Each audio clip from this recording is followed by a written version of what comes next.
Bien, alors on va revenir sur cette équation puisque vous avez été tenté de faire. Alors souvent, j'ai eu des élèves qui m'ont dit, bah j'ai commencé par développer cette équation parce que c'est vrai que c'est ce qu'on a mis dans le cours. Alors ça, c'est un développement double, ça date de la quatrième. Si vous le faites, vous vous retrouvez avec x fois x, x au carré, x qui multiplie plus 11, donc ça fait plus 11x, moins 6 qui multiplie x, donc moins 6x, moins 6 qui multiplie plus 11, donc moins 66. Tout ça est égal à 0. Si je rassemble la famille des x, je me retrouve donc avec, j'ai 11x moins 6x, donc il ne me reste plus que 5.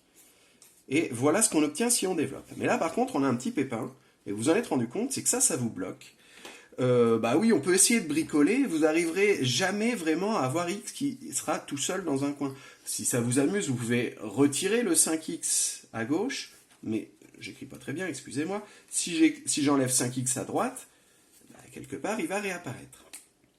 Donc je me retrouverai avec x au carré moins 66 égale moins 5x, et puis bon, c'est un petit peu sans fin. Bon, je voulais que vous arriviez à cette étape-là, quand même, pour qu'on clarifie un petit peu les choses, et qu'on se rende compte ensemble d'une chose, c'est que bah, vous ne savez pas résoudre tous les types d'équations, et puis soyons clairs, celle-ci, bah, au collège, vous ne savez pas la faire, celle-ci non plus. Qu'est-ce qui coince en fait? Ce qui vous coince, c'est qu'il y a du x au carré, puis il y a aussi du x. Et ça, vous pourrez le bricoler comme vous voudrez, vous n'arriverez pas à les éliminer.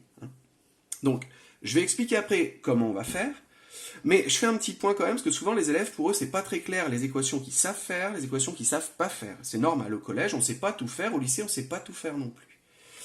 Au collège, ce qu'on sait faire, c'est les équations du premier degré à une inconnue. C'est quoi une équation du premier degré? C'est quoi le degré d'une équation? Bah, en fait, c'est la puissance la plus haute qu'il y a sur l'inconnu. Jusqu'à présent, on a toujours fait ce qu'on appelle les équations du premier degré. Je vous donne des exemples. Là, il y a juste du x exposant 1 si vous préférez. Ça, c'est du premier degré. Ça, c'est une équation du premier degré. Là, j'ai une équation du second degré. Là, si vous regardez bien, j'ai une équation du troisième degré. On pourrait en enchaîner plein comme ça. Et nous, jusqu'à présent, on n'a jamais travaillé avec des puissances. Donc ça posait le problème. Jamais travaillé avec des puissances, pas tout à fait, parce qu'au dernier cours, on a commencé à faire des petites équations du second degré. Mais elles étaient très simples, il n'y avait que du x au carré qui se baladait. Ça se complique très souvent dès que je mets des x différents. Donc pas de souci si vous avez bloqué, je voulais qu'on fasse ce petit point avec vous. Aussi, des fois vous allez vous dire, mais quand est-ce qu'il y a, c'est une question qui revient souvent, des fois il y a plusieurs solutions, quand est-ce qu'on sait s'il y en a plusieurs, s'il y en a qu'une, s'il n'y en a pas? Ben, la réponse, elle est un petit peu liée à cette histoire de degré.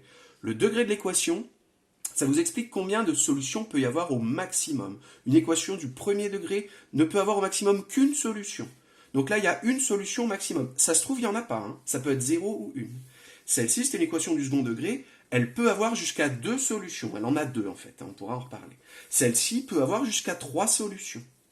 Je reviens à ce qu'on a fait aux séances précédentes. Voilà une équation du second degré. Et on le sait bien, elle peut avoir 2 solutions. Hein. Vous pouvez dire que le nombre, ça peut être x qui vaut 5, ça peut être aussi x moins 5.